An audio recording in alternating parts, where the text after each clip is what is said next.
Chapter का भावार्थ आज समझेंगे, क्यों, और मज़ा आएगा और बहुत बेहतर तरीके से समझोगे भाई। मुझे पता है कि इसका कोई उपयोग नहीं है 12th के एग्ज़ाम देने के बाद, बट उसमें नंबर हमें लाना है तो भाई समझना पड़ेगा।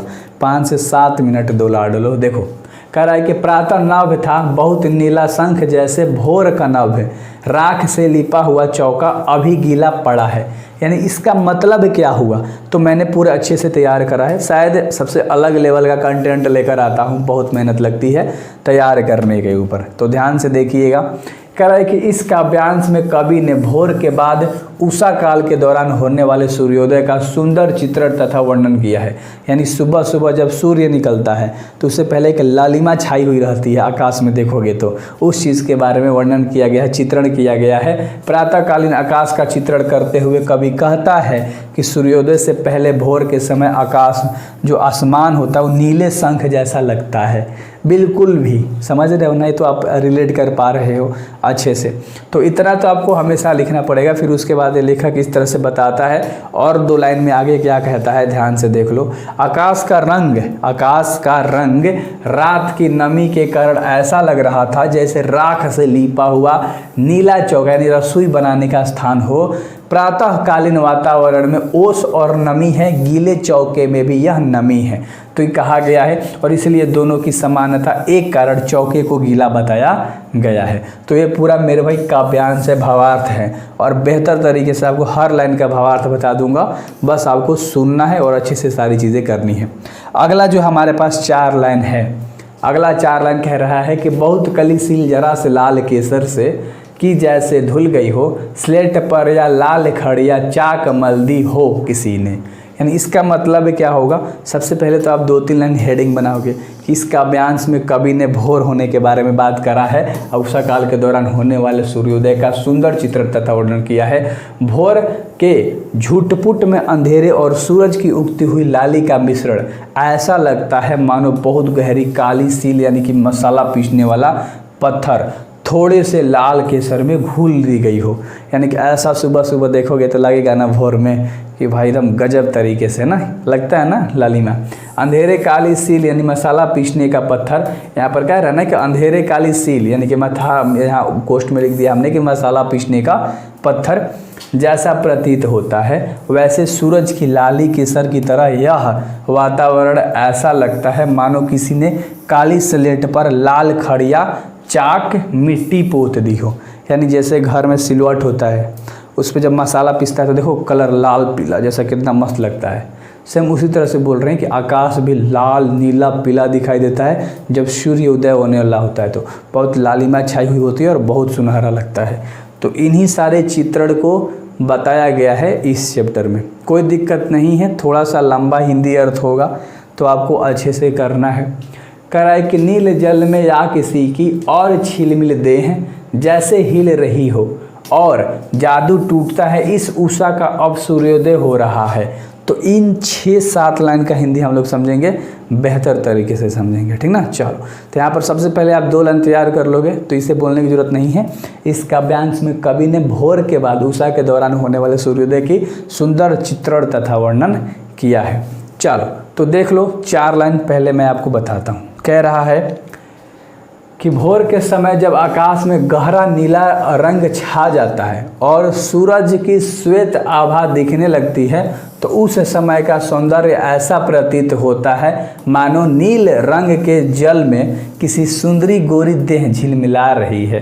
क्या कह रहा है, मानो नील रंग के जल में किसी सुंदरी की गोरी देह झिलमिला रही है। पानी नीला दिखाई देता है, समझो मान लो कोई सुंदर स्त्री उसमें नहा रही है। तो कुछ इस तरह से भाई चित्रण किया गया है ना। आई होप आपको समझ में आ गया होगा और पूरा हिंदी अर्थ यही था मेरे भाई। तो मज़ा आया होगा आपको, बेहतर तरीके से आप पढ़ाई करोगे सारी चीज़ें मचा देंगे मेरे भाई हम सब। क्यों टेंशन लिए हो, मज़ा आ जाएगा बिल्कुल। अगले वीडियोज़ में प्रश्न उत्तर मिलेगा। क्यों, बेस्ट ऑफ लक।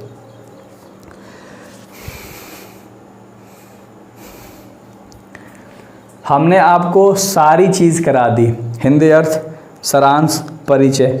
आज प्रश्न उत्तर ऑब्जेक्टिव भी करा के प्लेलिस्ट में डाल दिया, ऑब्जेक्टिव वाला में ये जाएगा आपके गद्य खंड वाला और काव्य खंड वाला में। तो ये हम लोग काव्य खंड कर रहे हैं तो काव्य खंड वाला में जाएगा, गद्य खंड वाला पहले से तैयार कर दिया गया है। तो अच्छे से पढ़ो ना यार लाडलो। पहला सवाल, प्रातःकाल का नभ कैसा था? उषा चैप्टर में क्वेश्चन आंसर की बात है और कह रहा है क्वेश्चन कि प्रातः काल में नभ कैसा था। सब्सक्राइब जरूर करना, मज़ा आ जाएगा, बिल्कुल स्वाद आ जाएगा भाई पढ़ाई में, सच्ची बता रहा हूँ। फुल कोर्स यूट्यूब पे फ्री में कौन डालता है, कुछ न कुछ छोड़ देता है, ऐप पे बुलाता है। मेरा भी ऐप है, मेरा भी कोर्स है, ज़्यादा का नहीं है, 200 का भी नहीं है, चेकआउट कर सकते हो, डिस्क्रिप्शन में ऐप है। बट मैं पूरा कोर्स यूट्यूब पे डाल दिया हूँ भाई, है ना। वहाँ पर एक फ़ायदा है कि PDF मिल जाता है, आपको टेस्ट मिल जाता है। प्रातःकाल का नभ पवित्र, उज्ज्वल और निर्मल था।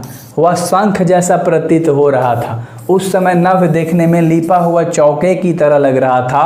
पूर्व में बिखरी सूर्योदय के पहले ही लालिमा के कारण नभ देखने में बहुत ही सुंदर लग रहा था। तो मैं कह रहा ना कि प्रातःकाल का नभ कैसा लग रहा था? तो प्रातःकाल का नभ बहुत सुंदर लग रहा था। किन किन कारणों से लग रहा था? तो प्रातःकाल का नभ पवित्र था, उज्ज्वल था, निर्मल था, शंख जैसा प्रतीत हो रहा था, समय नभ में देखने में लिपा हुआ था, चौकी की तरह लग रहा था। तो इस तरफ बहुत कारण है, 3-4 को आप लिख सकते हो। अगले सवाल के ऊपर बात करेंगे 2 नंबर का। बोलता हूँ ना कि बेहतर तरीके से आपको सारे कंटेंट देता हूँ, टेंशन मत लो। राख से लिपा हुआ चौका के द्वारा कवि बी ने क्या कहा है? मतलब कवि ने क्या कहा है, ने होना चाहिए था, चलो कोई नहीं। तो देखो आंसर, राख से लिपा हुआ चौका के माध्यम से कवि यह कहना चाहते हैं कि प्रातः काल का नभ पवित्र एवं निर्मल है। जिस प्रकार चौके लिपने के बाद कुछ समय तक किसी को चलने फिरने नहीं दिया जाता है ताकि उस पर पैर का निशान न आए, उसी प्रकार भोर के नभ से भी प्रातः काल की ओस के कारण गीलापन है और वह बिल्कुल पवित्र और निर्मल है। ठीक है, तो ये बहुत आसान से सवाल है कि राख से लिपा हुआ चौका द्वारा कवि ने क्या कहा है। तो राख से लिपे हुए चौके के द्वारा माध्यम से मतलब कवि कहना चाहते हैं कि प्रातः काल का जो नभ होता है बहुत पवित्र और निर्मल है। जिस प्रकार चौके लिपने के बाद कुछ समय तक किसी को चलने फिरने नहीं दिया जाता है, सेम उसी तरह से। समझ में आ गया? मान लो तुम्हारे आंगन लिपाया है घर में, हैं, तो तुम चलने दोगे? घर लिपी पुती हो रहा है तो किसी को चलने दोगे वहाँ पर? नहीं, जब तक सूख नहीं जाता। उसी तरह से इस क्वेश्चन में बात करी गई थी। अगला सवाल कह रहा है कि निम्न स्पष्ट करें, यानी कि इसका पहला सवाल, बहुत कली जिस जरा से लाल केसर सेजी जैसे धुल गई हो। यानी मैंने हिंदी अर्थ में भी आपको बेहतर तरीके से समझाया था कि प्रस्तुत पंक्तियाँ कवि शमशेर बहादुर सिंह द्वारा रचित कविता उषा से ले गई है।